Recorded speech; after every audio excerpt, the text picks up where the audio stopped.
Some people are made famous in a single season. Kim Hieora wasn't. She feels like the kind of actress who arrived suddenly because that is how the public remembers impact. One role, one face, one energy sharp enough to cut through the screen. But that version of the story is too easy. The truth is slower, harder, and maybe more interesting. Before people started recognizing her name, Kim Hieora had already spent years inside the industry without the kind of spotlight most viewers think success begins with. She was not built by instant hype. She was built by waiting, by stage work, by long stretches of effort that did not come with applause loud enough to change a life overnight. That matters because it changes how you see her. She was never just a breakout actress. She was someone who stayed in the dark long enough to learn how not to fear it. And maybe that is why her screen presence feels the way it does. Not soft, not careless, not innocent in the simple way some actresses are introduced to the world. There is something watchful about her, something that feels earned, as if she understands people from the inside out before she ever steps into a scene with them. That kind of presence usually does not come from comfort. It comes from years of trying, failing, adjusting, surviving, and refusing to disappear. So who was Kim Hieora before the public really looked at her? Not a headline, not a scandal, not even a star yet. She was a working actress carrying the kind of dream that becomes dangerous when it lasts too long. The kind where you have to keep believing in yourself even when the world gives you very little reason to. She moved through musical theatre first, building discipline the hard way. And theatre does that to people. It strips vanity fast. It teaches timing, stamina, control, and the brutal fact that talent alone is never enough. You have to keep showing up, keep sharpening, keep finding new ways to stay alive in front of an audience. Kim Hieora did that for years. And that is what makes her story different from the actresses who arrive already polished for television. She does not feel manufactured, she feels forged. Can viewers sense that without even knowing her history? Maybe that is why people reacted so strongly when she finally broke through. Because sometimes the screen responds differently to actors who have waited too long to be seen. There is hunger in them, not desperation exactly, something heavier, a tension that makes even stillness look charged.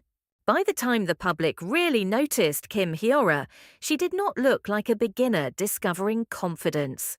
She looked like someone who had spent too many years learning how to survive without being chosen, and had finally reached the moment where the world could no longer pretend not to see her.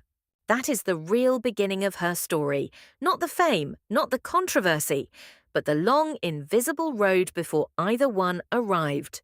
And maybe that is the first question her life asks the audience. When a person spends that many years fighting to be seen, what happens when the spotlight finally comes and refuses to look away? Then came the role that changed the temperature around her. Not just because it was successful, not just because people watched it, but because it gave Kim Hieora something far more dangerous than attention. It gave her an image the public could not shake. For years, she had been the actress waiting in the dark, building herself out of persistence and endurance. Then the glory arrived, and suddenly all that waiting condensed into one unforgettable impact. This was not the kind of breakthrough built on sweetness or easy charm. It was built on discomfort, on menace, on the kind of performance that does not ask the audience to love you, only to remember you. And once viewers saw her there, it became almost impossible to look at her without feeling a little unsettled. That is what made the moment so electric. Because Kim Hieora did not just appear in a hit drama, she took hold of a mood inside it. The world of the glory was already dark, already full of cruelty and unresolved pain. But her presence gave that cruelty a face people could recognize instantly. She did not play evil loudly. She played it with confidence, with nerve, with the kind of chilling ease that makes an audience wonder what is more frightening, rage, or someone who no longer needs to raise their voice to hurt you. And that changes everything for an actress. So let me ask you something. When a role is this strong, what do people really fall in love with? The performance, or the feeling of danger the actor leaves behind?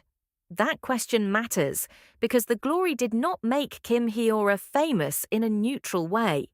It made her unforgettable through fear, tension, and moral ugliness.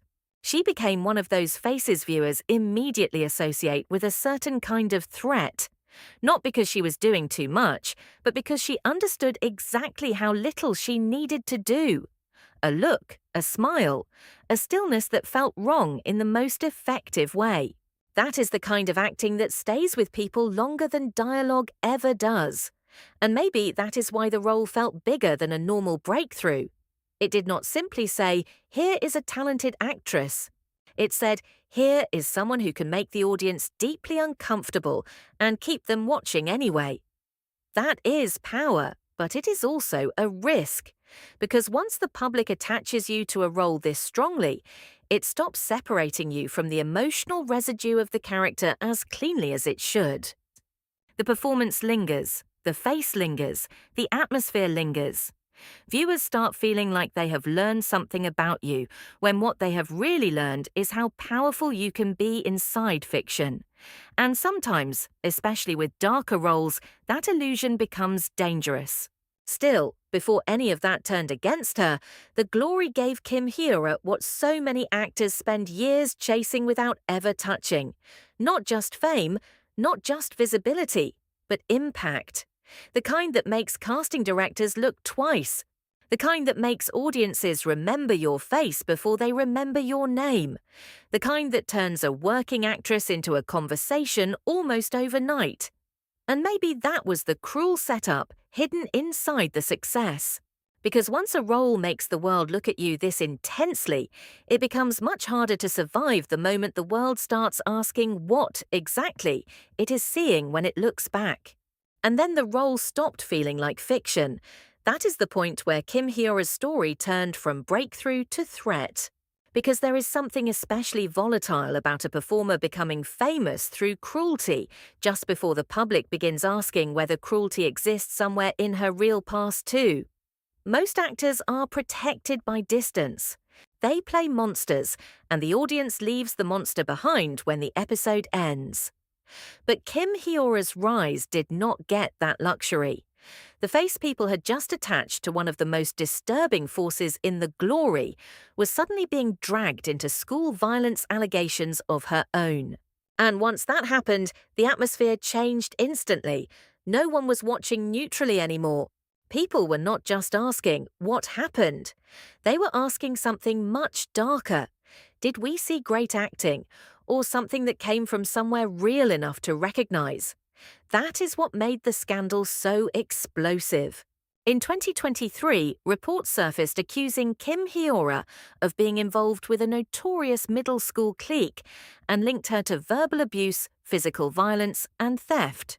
She responded in a way that made the story even more uncomfortable to process, not with a simple total denial, but with something messier. She admitted that she had been part of the group and that she had lived as a bystander, but denied taking part directly in the more serious acts people were describing. She apologized for not being free of responsibility, while also insisting she had been pushed into a version of herself that was not fully true. That kind of response does not calm a scandal, it complicates it. And complicated scandals linger longer. Because now the public was stuck between two versions of her, not innocence versus guilt. That would have been simpler. Instead, it became admission versus denial, presence versus participation, moral stain versus legal proof. And in South Korea, where school bullying allegations carry a uniquely toxic social charge, that middle ground is often the most dangerous place to stand. Once the word hakpok enters a celebrity's story, image no longer belongs to talent alone. It becomes a referendum on character, on memory, on whether the public is willing to forgive a past it can never fully verify, yet cannot emotionally ignore. That is when Kim Hieora's career froze. The woman who had just been rising into visibility through one of the year's most unforgettable performances was suddenly being forced into silence, rebuttals, statements, and moral suspicion. The timing made it even crueler. She did not fall years after success, when the public might have had emotional distance from her image. She fell at the exact moment her face had become unavoidable, which meant the scandal did not merely interrupt momentum, it fused itself to her breakthrough. For many viewers, the role and the controversy began bleeding into each other until it became hard to think of one without the other. And maybe that is the most painful part of her story, not that the accusations appeared, but that they arrived at the precise moment the world was finally ready to see her. After years of waiting to be noticed, Kim Hieora became impossible to ignore, only to discover that the spotlight does not care whether it is revealing talent or tearing open the worst version of your past. And once the public starts looking at you that way, fame no longer feels like a reward, it feels like exposure. What do you do with a face once it has changed meaning in public? Do you keep watching it the same way? Do you pretend nothing happened? Or do you look at it forever through the shadow of the worst question attached to it? That is where Kim Hieora's story sits now, not in a clean redemption arc, not in total ruin, but in that colder, harder place where a person returns to the public eye, and everyone realizes the return does not erase the fracture. It only proves the fracture is still there. Because Kim Hieora did come back, and that matters. After the controversy, after the pause, after the long stretch in which her name no longer carried only the force of the glory, but also the weight of school bullying allegations, she stepped back toward work again. Publicly, professionally, visibly. That kind of return always means something. It means the industry is willing to test the temperature. It means the person at the center of the storm has decided silence cannot be a permanent life. It means the audience is being asked, quietly but unmistakably, to look again. But look again how? That is the real problem. Because a comeback is never just a comeback when the scandal attached to you was moral, emotional, and tied to the idea of who you were as a young person. If the damage had been simple gossip, people might have consumed the return as spectacle. If it had been a career slump, they might have framed it as resilience. But Kim Hieora's case was different. The accusations cut too close to character, to memory, to whether the darkness the audience saw on screen had some echo in a real-life past it could never cleanly separate from the performance. And once a public figure is trapped in that kind of question, returning is not the same as being restored. It is more complicated than forgiveness, more fragile than vindication, more unsettling than a fall. Because when people see Kim Hieora now, they are no longer only seeing an actress, they are seeing two stories layered over each other. The first is the one the industry once rewarded, the long road performer who waited years, then broke through with a role too sharp to ignore. The second is the one the scandal forced into place, the woman whose breakthrough became permanently tangled with accusations that changed the way people interpreted her face, her intensity, even her stillness. Those two stories now live together. And maybe that is the true cost of what happened. Not that she disappeared, not that she was erased, but that she became impossible to experience innocently. That is what makes the present so eerie. Her talent did not vanish. Her screen presence did not vanish. The thing that made people look at her with fascination in the first place, that watchfulness, that edge, that feeling she could disturb a frame just by standing inside it, all of that is still there. But now the audience receives it differently. What once felt electrifying may now feel loaded. What once looked like pure performance may now feel like a question. And how do you build a future inside that?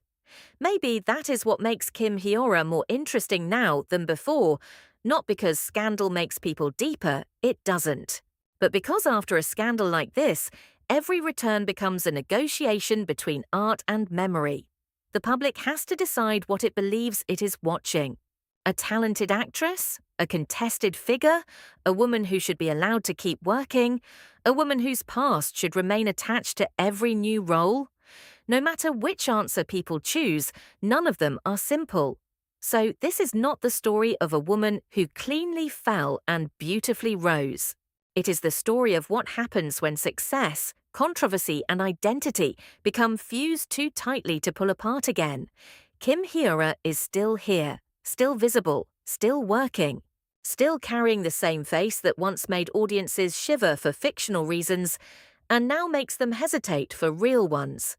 And maybe that is the final tension of her story, not whether she can come back, she already has. The question is whether the public will ever allow her to return as only an actress again, or whether, from now on, every role she plays will walk onto the screen carrying the ghost of everything that came before. Factual backbone for this ending. Kim Hieora's 2023 response acknowledged being associated with a school clique and being a bystander while denying the more serious allegations. And by late 2025, she had publicly reflected on returning to acting after more than a year away amid the controversy.